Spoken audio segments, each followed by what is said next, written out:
Yehezkiel pasal 9. Orang-orang fasik di Yerusalem dibunuh. Lalu aku mendengar dia berseru dengan suara yang nyaring, maju kemari, hai, yang harus menjalankan hukuman atas kota ini, masing-masing dengan alat musnah di tangannya. Lihat, 6 orang laki-laki datang dari jurusan pintu gerbang atas yang menghadap ke utara, masing-masing dengan alat memukul di tangannya, dan satu orang di antara mereka berpakaian lenan, dan di sisinya terdapat suatu alat penulis. Mereka ini masuk dan berdiri di samping mezbah tembaga. Pada saat itu kemuliaan Allah Israel sudah terangkat dari atas kerub. Tempatnya semula ke atas ambang pintu bait suci, dan dia memanggil orang yang berpakaian lenan dan yang mempunyai alat penulis di sisinya. Firman Tuhan kepadanya, berjalanlah dari tengah-tengah kota, yaitu Yerusalem, dan tulislah huruf T pada dahi orang-orang yang berkeluh kesah karena segala perbuatan-perbuatan keji yang dilakukan di sana. Dan kepada yang lain-lain aku mendengar dia berfirman, ikutilah dia dari belakang melalui kota itu, dan pukullah sampai mati, janganlah merasa sayang dan jangan kenal belas kasihan. Orang-orang tua, turuna-turuna dan darah-darah, anak-anak kecil dan perempuan-perempuan bunuh dan musnahkan.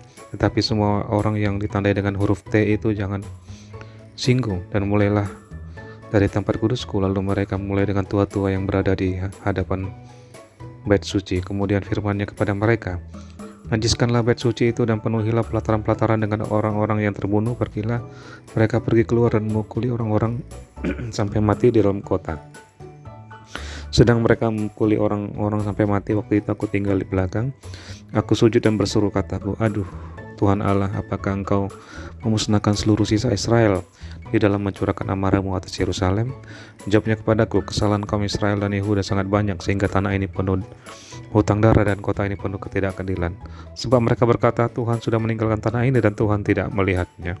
Karena itu aku juga tidak akan merasa sayang dan tidak akan kenal belas kasihan. Kelakuan mereka akan kutimpakan atas kepala mereka. Lihat, orang yang berpakaian lenan itu dan yang mempunyai alat penulis di sisinya memberikan laporan, katanya, aku sudah kerjakan seperti engkau perintahkan kepadaku. Yehezkiel pasal 10. Kemuliaan Tuhan meninggalkan bait suci. Lalu aku melihat, sungguh di atas cakrawala yang di atas kepala kerub tampak di atas mereka sesuatu yang menyerupai tata yang seperti permata lazurit kelihatannya. Maka ia berkata kepada orang yang berpakaian lenan itu, masuklah ke bawah kerub dari antara roda-rodanya dan penuhilah rangkup tanganmu dengan bara api dari tengah-tengah kerub itu dan hamburkan ke atas kota itu. Lalu aku melihat dia masuk.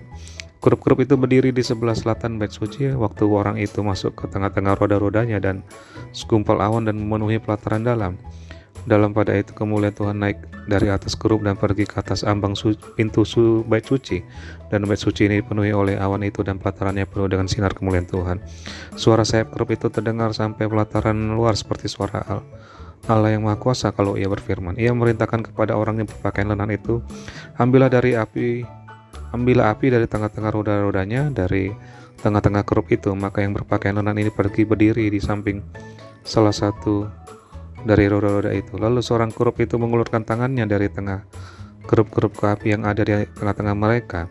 Diambil sedikit dan ditaruhnya di dalam tangan orang yang berpakaian lenan. Orang ini menerimanya dan pergi. Pada kerub-kerub itu tampak yang menyerupai tangan manusia di bawah sayap mereka. Aku melihat sungguh di samping kerub-kerub itu terdapat 4 roda, satu roda samping seorang kerub, dan roda ini kelihatannya seperti kilauan permata virus. Kelihatannya keempatnya adalah serupa, seolah-olah roda yang satu di tengah-tengah yang lain. Kalau mereka berjalan sampai mereka dapat menuju ke 4 jurusan tanpa berbalik atau kalau berjalan, karena tempat mana yang dituju oleh yang di muka itu, kesitulah pergi yang lain-lain tanpa berbalik kalau berjalan. Seluruh badan mereka, punggungnya, tangannya, sayapnya, dan roda-rodanya penuh dengan mata sekelilingnya.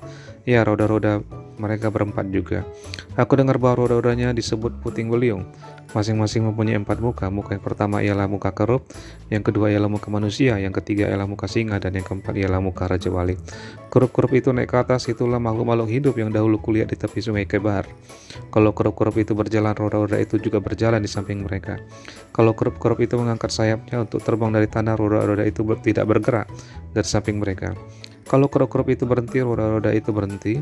Kalau kerub-kerub itu naik ke atas, roda-roda itu sama naik dengan mereka.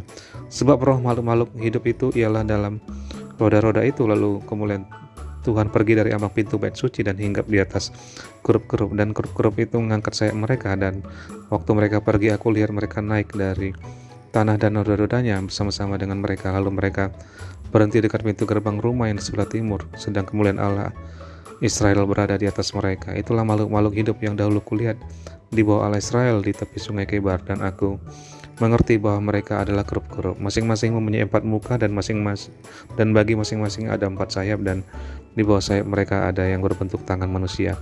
Kelihatannya muka mereka adalah serupa dengan muka yang kulihat di tepi sungai Kebar, masing-masing berjalan lurus ke mukanya.